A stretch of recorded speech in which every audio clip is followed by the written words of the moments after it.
किसी गांव के पास लाली नाम की एक चुड़ैल रहती थी। वो अपने हाथों में ढेर सारी लाल रंग की चूड़ियां पहनती थी।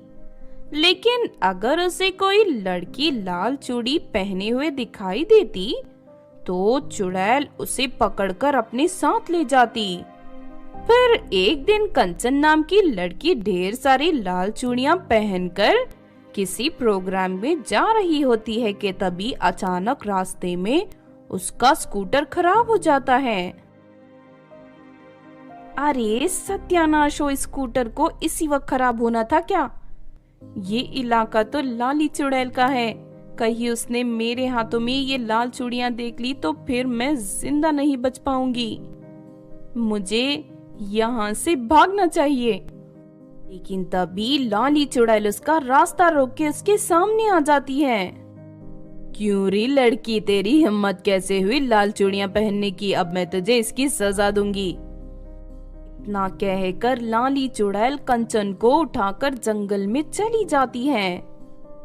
आज रात तू यहाँ आराम कर, सुबह होते ही मैं तुझे जान से मारकर तेरे मांस खा जाऊंगी। उसके बाद लाली चुड़ैल कंचन को बांधकर अपनी गुफा में सोने चली जाती है। दूसरी तरफ कंचन के घर ना पहुंचने से उसकी माँ और उसका भाई बहुत परेशान हो जाते हैं। अब तो आधी रात हो चुकी है, पता नहीं कंचन कहाँ रह गई। मुझे उसकी बहुत फिक्र हो रही है। अभी वहाँ कंचन की सहेली मीना आ जाती है। आंटी जी, कंचन ने ढेर सारी लाल चूड़ियां पहन रखी थी, इसीलिए लाल चूड़ियों वाली चुड़ैल उसे उठाकर जंगल में ले गई होगी। अरे नहीं, अब मेरी बेटी का क्या होगा? मैंने उसे लाल चूड़ियां पहनने से मना किया था, लेकिन उसने मेरी एक नहीं सुनी। हे भगवान, अब तो वो चुड़ैल दूसरी लड़कियों की तरह मेरी बेटी को भी मारकर खा जाएगी। माँ तुम फिक्र मत करो, मैं कंचन को कुछ नहीं होने दूंगा। मैं उस चुड़ैल को मारकर कंचन को घर ले आऊंगा। ये तू कैसी बातें कर रहा है?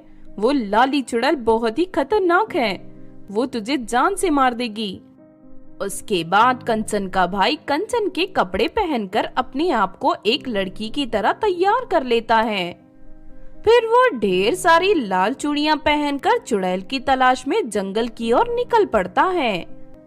कंचन का भाई जानबूझकर अपनी चूड़ियों को खनकाते हुए चल रहा था ताकि उन चूड़ियों की आवाज सुनकर लाली चुड़ैल उसके सामने आ जाए।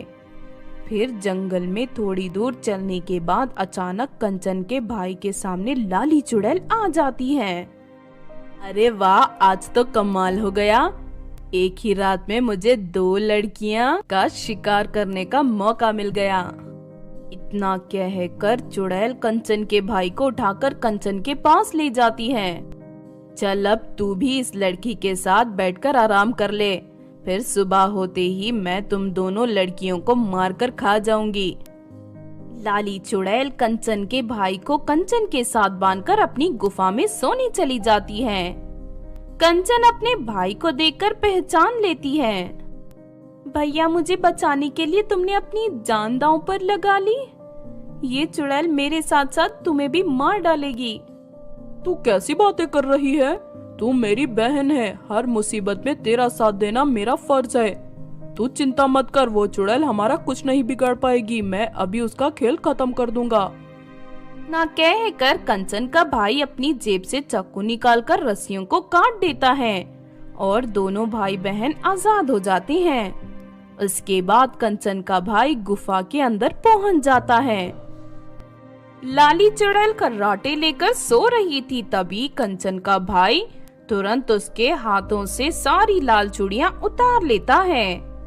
तभी लाली चुड़ैल नींद से जाग जाती है। अरे नहीं, ये तूने क्या कर दिया? मैं जानता था कि तेरी ताकत इस लाल चूड़ियों में है। अब तू हमारा कुछ नहीं बिगाड़ सकती। एक, तू मुझे मेरी चूड़ियां वापस कर दे, उसके बाद मैं यहाँ से चली जाऊंगी और दोबारा कभी किसी लड़की को नहीं मारूंगी। इसकी बातें मत मानना भैया, ये एक धोखेबाज चुड़ैल है, इसका भरोसा करना ठीक नहीं। तू ठीक कहती है कंचन, इस चुड़ैल ने बहुत सारी लड़कियों की जान ली है। इससे इसके किए की सजा देने का समय आ गया है। इतना कहकर कंचन का भाई चुड़ैल की चूड़ियां तोड़ देता है और चूड़ियों के टूटते ही वो चुड़ैल जलकर राख हो जाती है। उसके बाद दोनों भाई बहन हंसी खुशी अपने घर लौट जाते हैं।